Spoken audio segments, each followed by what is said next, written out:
नमस्कार दोस्तों, आज मैं बात करने वाली हूँ, क्या कंगना का बयान सही है? क्या ओवैसी की डिमांड जायज़ है? क्या जो किसान आंदोलन पर प्रधानमंत्री मोदी का जो निर्णय आया वो सही है? मैं इन 3 बातों को थोड़ा विनम्रतापूर्वक जल्दी निपटाने की कोशिश करूँगी, बताने की और समझाने की। पहला तो कंगना का बयान। देखिए, कंगना ने जिस संदर्भ में बयान दिया, उसका कहना जो मैं समझ पाई हूँ वो ये है, या जो मेरी सोच है, अगर मैं उसके बयान को छोड़ भी दूँ और मैं अब व्यक्तिगत तरीके से सोचूं तो ये है कि क्या 370 पे पहले हम बात करते थे, क्या 30A पे हम बात करते थे कि हमारे गुरुकुलों की शिक्षा भी होनी चाहिए और बाकी जो मदरसे वगैरह की फंडिंग हो रही है, सरकारी धार्मिक जो मजहबी शिक्षा है, इसकी फंडिंग हमारे पैसों से नहीं होनी चाहिए। क्या 370 जो अन्य भारतीयों के साथ एक सौतेला व्यवहार था और केवल एक स्पेशल ट्रीटमेंट एक ऐसे राज्य को दिया जाता था जहाँ से हमें मिलना कुछ भी नहीं है लेकिन हमें देना ही देना है और टैक्स पेयर का इतना पैसा उस पर जा रहा था, क्या उस पर पहले हम बात करते थे? नहीं। और इतने सारे लोगों के शवों पे जो एक कॉन्ट्रैक्ट हुआ जिसे हम आज़ादी बोलते हैं, 25 लाख तो एक सरकारी आंकड़े के हिसाब से था, लेकिन हमारे हिसाब से जिस तरीके से हम घटनाएं और क्रम सुनते हैं और जो लेखकों की किताबें हैं उनसे हमें जो पता चलता है, वो सब शोध ये कहते हैं कि करोड़ों से अधिक लोग मरे।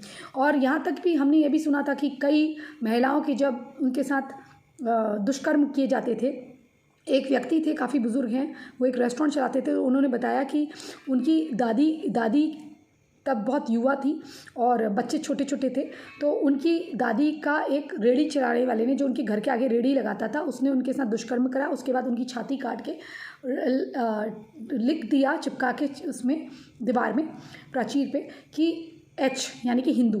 तो ऐसी लाशों की भरी हुई ट्रेन आती थी सन 47 में, तो उसको अगर आप आज़ादी कहते हैं, या फिर आप जब सरदार पटेल जब रियासतों को मिला रहे थे, तो यही जो ओवैसी हैं जो आज CA कानून की बात कर रहे हैं, इन्हीं के पूर्वजों ने, और जो निज़ाम की गुलामी करते थे, 9-10 गांव आंध्र प्रदेश में, तब क्योंकि आंध्रा था तब, तेलंगाना नहीं था, तेलंगाना तो अभी 2-4 वर्ष पूर्व बना है। तो आप सोचिए, तो उस वक्त इन लोगों ने, जिन औरतों के गर्भाशय में बच्चे थे उनके भ्रूण तक निकाल के जलाया गया है, उनके साथ दुष्कर्म करा गया है, उनके आदमियों को देखते ही जला देने का निर्देश था, वो सब करा गया है। तो आप अगर इसे आज़ादी कहते हैं, या फिर एक पर्टिकुलर वोट बैंक की जब बात हुआ करती थी कि हमारे शांतिप्रिय भाई जो हैं, हमें वोट दीजिए, हम आपके लिए लैपटॉप ले आएंगे, हम ये ले आएंगे, हम आपकी बेटियों का ये कर देंगे, आपको इतने पैसे दे देंगे, आपका ये होगा, आपका वो होगा, केवल एक शांतिप्रिय समुदाय की ही बात की जाती थी जब वोट बैंक की बात आती थी, उसको संजो के रखने की। लेकिन आज बात होती है कि जो हिंदू है प्रताड़ित हो रहे हैं, उनका पूर्व विस्थापन किया जाए, उन्हें भारत में लाया जाए, या राम मंदिर का निर्माण हो, इतने वर्षों से, विगत वर्षों से चल रहा मुकदमा हो, उसका एंड करना हो, और श्री राम मंदिर भूमि जो है उनकी, उसमें मंदिर का निर्माण हो, और जो बहुसंख्यक समाज है उसकी आस्थाओं को सम्मान देते हुए उस केस को दिन रात एक करके तथ्य जुटाकर सफलता के चरम पे ले जाना हो, और आज उसका परिणाम हम देख रहे हैं। और ये शत्रु इसीलिए बिलबिलाए हुए हैं कि इन्हें कोई उम्मीद जो है वो दिखाई नहीं दे रही कि वापस सत्ता में लौट पाएंगे नहीं। तो ये इन प्रकरण, ये किसी भी बात को उठा के बात करने लग जा रहे हैं, जबकि एक बात सिंपल सी थी कि 2014 में आज़ादी मिली, उसके कई मायने थे। इसका मतलब ये नहीं था कि भगत सिंह और राजगुरु का अपमान कर दिया गया है, तमाम बलिदानियों का अपमान कर दिया गया, कहीं का कहा नहीं उन्होंने, कहीं ये शब्द नहीं करे। जब हमने लंदन का नाम नहीं लिया, तो लंदन करके क्या अंग्रेज़ केवल वही हैं? उनका नाम नहीं लिया है तो उनका नाम आप कैसे जोड़ेंगे? वैसे ही जब बलिदानियों की बात ही नहीं हुई, तो बलिदानियों का नाम लेकर उनको बदनाम किया गया है, कैसे बोल दिया? ये चीज़ गलत है। कंगना ने कहीं भी बलिदानियों के अपमान नहीं किया, उनका नाम नहीं लिया। अगर उसने कहा कि आज़ादी सही मायनों में मिली है, यानी कि हम खुल के अपनी बात कहने लगे हैं और आज विषय उठा सकते हैं, उसको उसके संदर्भ में कहा गया। और रही बात बलिदानियों की, तो बलिदानियों को महात्मा गांधी ने क्या सम्मान दिया? अगर महात्मा गांधी चाहते तो एक एप्लीकेशन लिख के फांसी रुकवा सकते थे, इन शहीदों की फांसी रुक जाती, इन बलिदानियों की। लेकिन ये हुआ कि उन्होंने ऐसा कुछ भी नहीं करा। वीर सावरकर को इन लोगों ने डरपोक बता दिया, कायर बता दिया। लेकिन मैं ये जानना चाहती हूँ कि अगर आपका जीवन एक छोटी सी काल कोठरी पे बर्बाद हो रहा हो और आपको लगे कि मैं बाहर जाके आज जो मेरे मन में यहाँ विचार आए हैं, इतनी कविताएं मैंने लिख दी हैं, इतनी मैं इससे लोगों को कितना इंस्पायर कर सकता हूँ, और मेरी जगह यहाँ नहीं है, मेरी जगह बाहर है, और मैं बाहर रह के एक स्वतंत्रता के आंदोलन को अग्नि दे सकता हूँ, यानी कि आग दे सकता हूँ, उसको दहका सकता हूँ, उसको भड़का सकता हूँ, इसको लोगों को भड़काना मतलब अच्छे उसमें इंस्पायर कर सकता हूँ, प्रेरणा स्रोत बन सकता हूँ उस स्वतंत्र की मुहिम का। तो उन्होंने क्या गलत करा? अगर उन्होंने कह दिया कि मैं अपने उसके लिए क्षमा मांगता हूँ, तो इससे कोई छोटा नहीं हो जाता। उन्होंने अपनी जवानी को, आप ये देख सकते हैं कि जितने दिन गए, अब जो आने वाली जवानी है मैं स्वतंत्रता के कार्यों में लगाऊंगा, उस मुहिम में लगाऊंगा। तो बाहर निकले वहाँ से। अगर शायद आपका बच्चा कोई किडनैप कर ले और आपसे कहे कि तुम माफ़ी मांग लो, तो आप क्या करेंगे? दिमाग इस्तेमाल करेंगे, आप माफ़ी मांगेंगे? जैसा मेरा कुत्ता जिहादियों द्वारा गायब करा गया, लाउड स्पीकर की कंप्लेन मैंने करी थी, तो ये कहा गया, ये अफवाह फैलाई गई कि इससे नमाज बंद हो जाए, ये कहा गया, तो मुझ पे ही झूठे आरोप लगा दिए गए, जबकि वो तो पुलिस का जो कांस्टेबल था वो खुद ही एक मुसलमान था। तो बातें बनाने की आदत तो इन लोगों की ऐसी है। तो जब मैं उस चीज़ को खुद फेस कर रही हूँ तो मैं दूसरे के लिए कैसे बोलूँ? तो इनकी बातें बनाने की आदत है कि कंगना के लिए कह रहे हैं, उसे बात कुछ और करिए और बात कुछ और कह रहे हैं। और ये बातें देखिए मैं पिछले 10 वर्षों से कर रही हूँ, क्योंकि जब 10 वर्ष पहले जब मैं बातें करती थी कि गांधी जी अगर चाहते तो आज़ादी दिला सकते थे, क्योंकि कंगना एक बड़ा नाम है तो उनके नाम पर बात चस्पा हो गई है। और यही बात जब हमने 10 साल पहले कही तो कहा गया कि देखो अभी छोटी हो, इस प्रकार की बातें मत करा करो, करियर ख़राब हो जाता है। समझे? तो ये फ़र्क है कि कौन व्यक्ति कह रहा है और किसको आपने पीआर के माध्यम से उठाना है और किस आदमी को आपने पीछे पड़ना है, किसके पीछे पड़ के आपको लाभ होता है। और रही बात, देखिए जैसे आप शशि थरूर का एग्जाम्पल देखिए, शशि थरूर, कांग्रेस जो है, मैं पूरा कांग्रेस के बारे में बोल रही हूँ। कांग्रेस जो अपने आप को एक संगठन कहती है, एक्चुअली एक समूह है अमीर लोगों का और विलासीनता में लिप्त लोगों का, जो अपनी विलासीनता आज के ज़माने में 5 स्टार होटलों में जाम पे छलकाते हुए अपने गुर्गों के साथ, और यही शबाब कबाब और सबाब, इनके साथ ये रहते हैं। ठीक है, पहले यही संगठन जब आधी जनता भुखमरी में मर रही थी और गुलामी की दास्तां सह रही थी और लोगों का जीवन गुलामी की जंजीरों से प्रताड़ना पे था, गुलामी की प्रताड़ना झेल रहा था, उस समय हमारे एक पंडित जी जो थे, वो हमारे महान पंडित जी जो प्रधानमंत्री भी बने, वो अपने सिगार का धुआं सुलगा रहे थे। तो ऐसे सिगार का धुआं सुलगाते हुए उन्होंने कितने लाखों वर्ग फीट ज़मीन चाइना को सौंप दी। तो इस प्रकार के लोगों को अगर आप कहते हैं कि ये एक डील साइन हो जाने से कि तुम इतने % इंडिया का टैक्स या इनकम या लगान इंग्लैंड को भरोगे और इंग्लैंड जो है वाइसराय अपना यहीं रखेगा, माउंटबेटन यहीं रखेगा, ये आपको आज़ादी लगती है? अगर आपको लगती है तो फिर मुझे बुद्धि में खेद होता है आपकी। और माउंटबेटन की वाइफ से, उनकी धर्मपत्नी से नेहरू जी के कितने घनिष्ठ संबंध थे, क्या मित्रता थी, क्या मैत्री थी, क्या लिंगन आलिंगन था, ये तो आप सभी जानते हैं। और जो पुराने पत्र हैं उनके माध्यम से, ये तो खुद भी आपको देखना चाहिए। चलिए, और दूसरा फिर अब मैं आती हूँ अब आती हूँ मैं ओवैसी को छोड़कर प्रधानमंत्री पर। बाद में मैं ओवैसी पे आऊँगी इसी चीज़ में। लोगों ने कहा कि प्रधानमंत्री डर गए, प्रधानमंत्री ने कायरता का परिचय दे दिया और बहुसंख्यकों का अपमान कर दिया। देखिए ऐसा है, बिना इंटेलिजेंस रिपोर्ट्स के कुछ नहीं होता। जब प्रधानमंत्री को लगा, एक तो चुनाव आ रहे हैं, कोई भी पार्टी, अगर आप चाहते हैं कि आपका देश सुरक्षित हाथों में रहे तो चुनाव तो निष्पक्ष और सही होने चाहिए ना।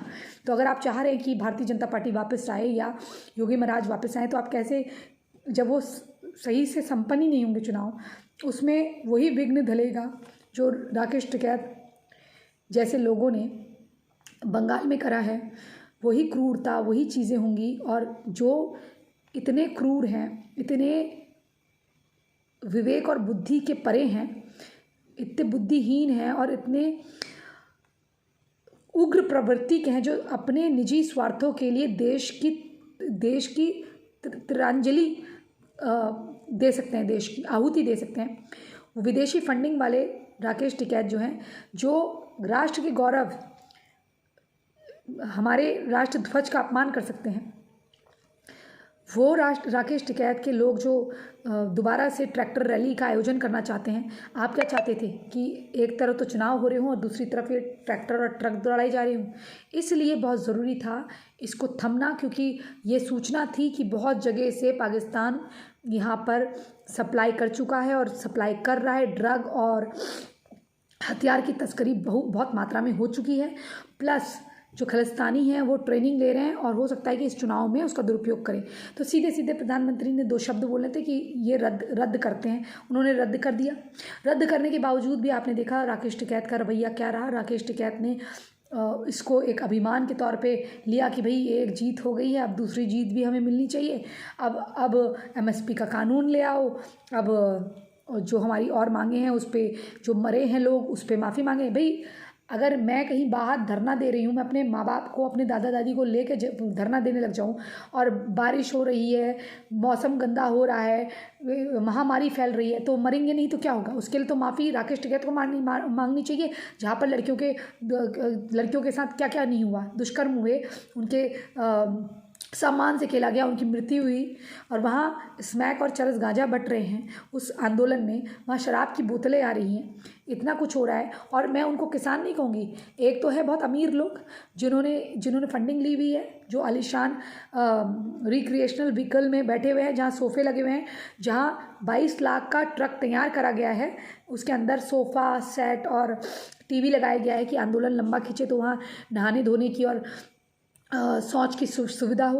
वहाँ पिज़्ज़ा मशीनें आती हैं। ये अगर आप इसको किसान आंदोलन कहते हैं फिर बुद्धि में खेद है। और दूसरा, वहाँ GV रोड, मैंने ये भी सुना था कि GV रोड की जो देह व्यापार करने वाली औरतें हैं, जिनका धंधा लॉकडाउन में बिल्कुल बंद हो रहा था, उनका धंधा एकदम से चमक उठा, क्योंकि वहाँ औरतें सप्लाई होने लगी। तो आप ये देखिए, इस तरह से ये किसान आंदोलन, जिसे सो कॉल्ड किसान आंदोलन कहा गया, कि अगर इसे बंद करा गया है तो इसमें बहुत बड़ा देश का हित है। और हाँ, मैं जानती हूँ कि एक किसान परिवार से हूँ, इसलिए हूँ क्योंकि हमारे वहाँ कृषि होती थी। मेरे पिता वकील हैं और हमारे वहाँ ज़मीनें थी, 80 एकड़ के फार्म थे। उन फार्म में हम लोगों का पाकिस्तानी बासमती उगा करता था, जो लंबे दानों का होता है, बहुत खुशबू आती है, और मसूर की दाल। तो मुझे पता है, कालागढ़ और सितारगंज वगैरह में हमारी ज़मीनें थी, तो मैं वो बता सकती हूँ। और आज भी हम थोड़ी बहुत करते ही हैं। तो अगर मेरे पिता को इस मंडी में सामान अच्छा नहीं बिक रहा है, यहाँ पर उनको 1100 कुंटल का रेट मिल रहा है और दिल्ली की उनको 2500 कुंटल का मिल रहा है, तो दिल्ली में जाके बेचेंगे। तो ये आप खुद सोचिए कि ये क्या बुरा था? नहीं था। मंडी भी चलेगी जिसको मंडी में बेचना है, और जिसको मंडी में नहीं बेचना है बाहर। और अब MSP की दरों की बात करें तो अगर आज कोई चीज़ 40 रुपये में बिक रही है, तो आप कह रहे हैं कि उसे 40 रुपये में ही बेच के एक दाम तय कर दीजिए। कल को हो सकता है, जैसे आज टमाटर है, आज 80 रुपये किलो का भाव है, कल 40 रुपये का था, एक दिन 10 रुपये किलो भी था। अब मार्च वगैरह में शायद टमाटर जनवरी मार्च में बहुत सस्ता हो जाए, 10 रुपये किलो, 5 रुपये किलो भी हो जाए, जिसको किसानों को फेंकना पड़ता है। आप सोचिए कि अगर उन्हें सस्ता मिल रहा है, वो सस्ता बेच सकते, वो महंगा बेच सकते हैं, तो महंगा क्यों नहीं बेचेंगे? अब आप कह रहे हैं उसकी दर तय कर दीजिए। MSP की दर कैसे तय होगी? भाई मौसम और मार्केट देखकर उसकी दर तय होती है। तो ये इतने बड़े खिलाड़ी निकल रहे हैं कि देश की आहुति, ये पन्नू के कहने पर, जो विदेश में बैठा पन्नू है, और वहाँ जो रिहाना जैसे लोगों को, ग्रेटा थनबर्ग जैसे लोगों को $1 मिलियन, 8-8 मिलियन, 80-80 मिलियन डॉलर देकर, 8-8 मिलियन डॉलर देकर, उनको करोड़ों रुपए देकर यहाँ हायर करके भारत की बेइज्जती करा रहे विश्व पटल पे, ये किसान आंदोलन चला रहे तथाकथित नेता हैं। और अगर प्रधानमंत्री ने अपने देश को बचाने के लिए थोड़ा सा झुक के विनम्रतापूर्वक देश से माफ़ी मांगते हुए, क्योंकि उन्हें पता है कि 80% जो बाकी के 10% कुछ हैं, ये खलिस्तानियों को छोड़कर, क्योंकि वहाँ किसान नहीं है।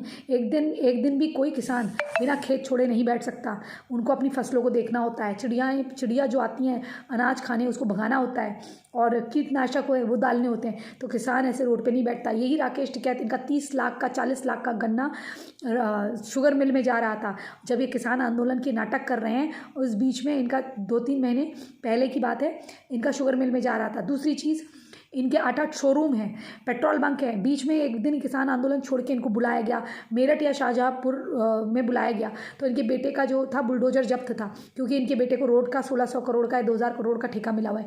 तो जिनका पूरा परिवार, और जो खेत में भी काम करते हैं तो इन्हीं के परिवार के लोग करते हैं। ये बता रहे थे इनकी घर वाले सूत्रों को कि हम लोग तो बाहर के मजदूर बहुत कम रखते हैं, बाहर के मजदूर हम ना के बराबर रखते हैं, हम खुद ही काटते हैं। तो ये किसी और को पैसा देते नहीं हैं, खुद ही काटते हैं, मजदूर तक तो रखते नहीं हैं। तो आप ये सोचिए कि ऐसे लोग किसान आंदोलन पे जुड़े हुए हैं जो 5 स्टार में रातें रंगीन करते हैं, पिज़्ज़ा खाते हैं और उसके बाद यहाँ आके साफाबाद के किसानों की बात करते हैं। तो ऐसे लोगों को 2,500 करोड़ का जो फंडिंग हुई है, आप मुझे एक बात याद आती है, वो यहाँ से कहनी तो नहीं चाहिए, लेकिन मुझे याद है एक महाभारत सीरियल चल रहा था, तो हमारी जान पहचान का एक कोऑर्डिनेटर था, उसको 2,000 प्रत्येक व्यक्ति की 2,000 या 5,000 लोगों की भीड़ जुटानी थी और 2,000 रुपये प्रति व्यक्ति मिल रहा था। तो उसने दूसरे कोऑर्डिनेटर को काम दिया, तो उसने कहा उसने उसको 1,500 का रेट दिया कि मैं तुझे 1,500 दूंगा, तो 500 रुपये ये रख रहा था।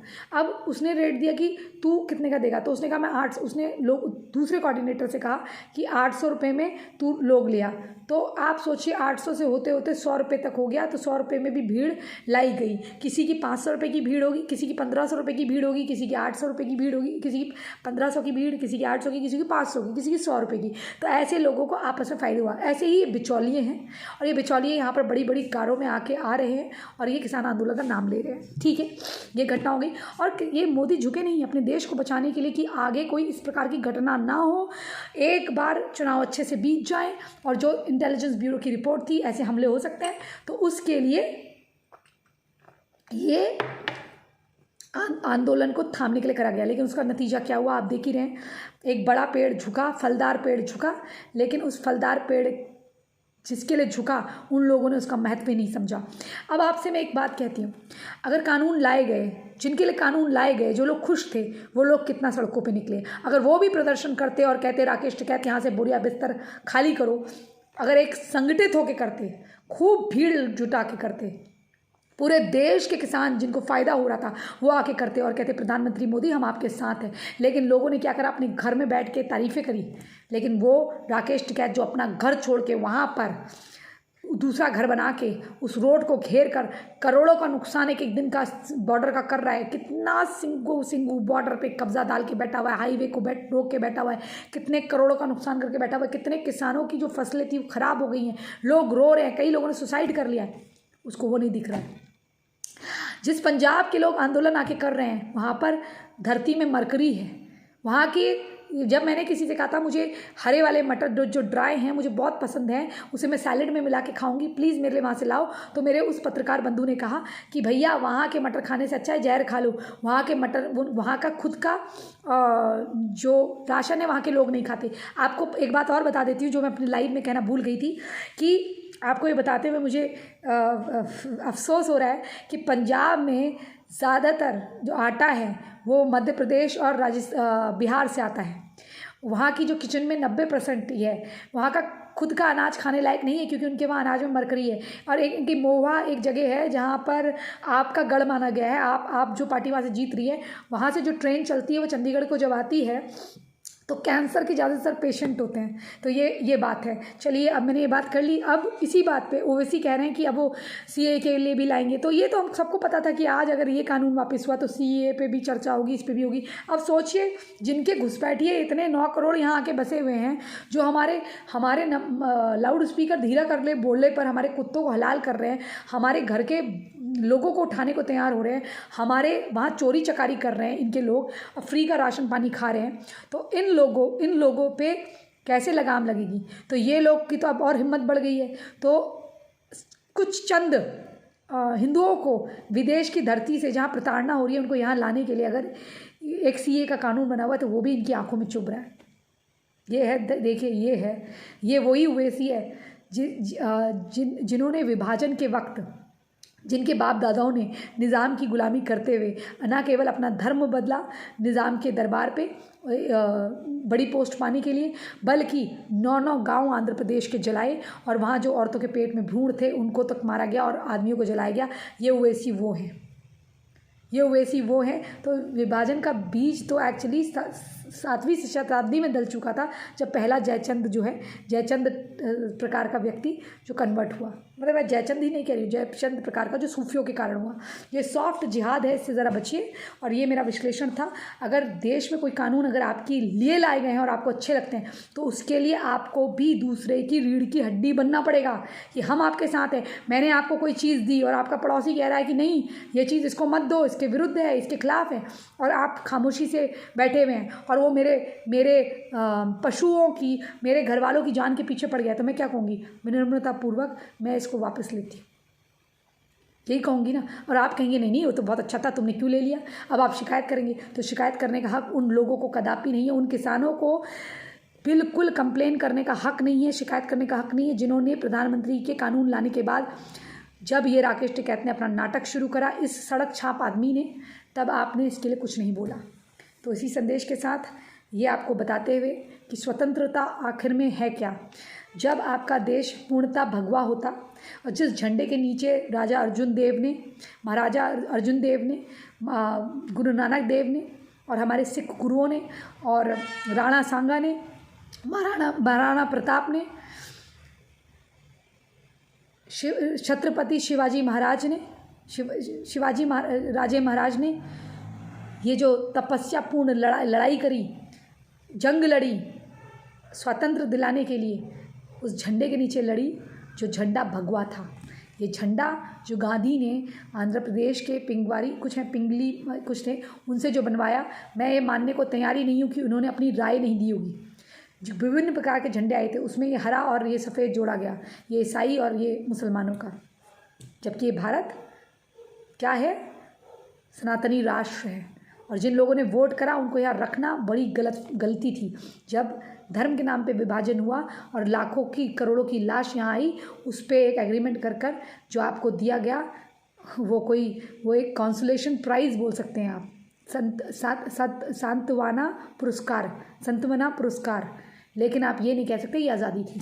आज भी आप कुछ लगान यूके को भरते हैं। देश की डिप्लोमेसी के विषय में जब जानकारी लेंगे तो आपको पता चलेगा कि किस किस चीज़ों के लिए आप नियमों के लिए बाध्य हैं, लीज पे दिया गया आपको। चलिए, इसी संदेश के साथ मैं प्राची अधिकारी आपसे विदा लेती हूँ। अगर आपने हमारा चैनल सब्सक्राइब नहीं किया तो प्लीज़ चैनल सब्सक्राइब करिए।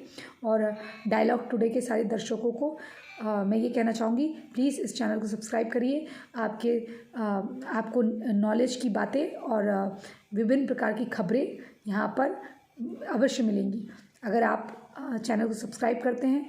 और चैनल इस गति से बढ़ता है कि यहाँ पर हमें पोस्ट लिखने की परमिशन मिल जाए तो हम पोस्ट के माध्यम से आपको नई नई न्यूज़, ब्रेकिंग न्यूज़ भी दिया करेंगे, चाहे लोकल हो या कुछ। अगर आपके पास कोई खबरें हैं तो प्लीज़ आप लिखिए और हम अपना ईमेल एड्रेस आपको डिस्क्रिप्शन में देंगे, उसमें आप भेज सकते हैं। जय जय हिंद, जय जय भारत, वंदे मातरम, जय श्री राम।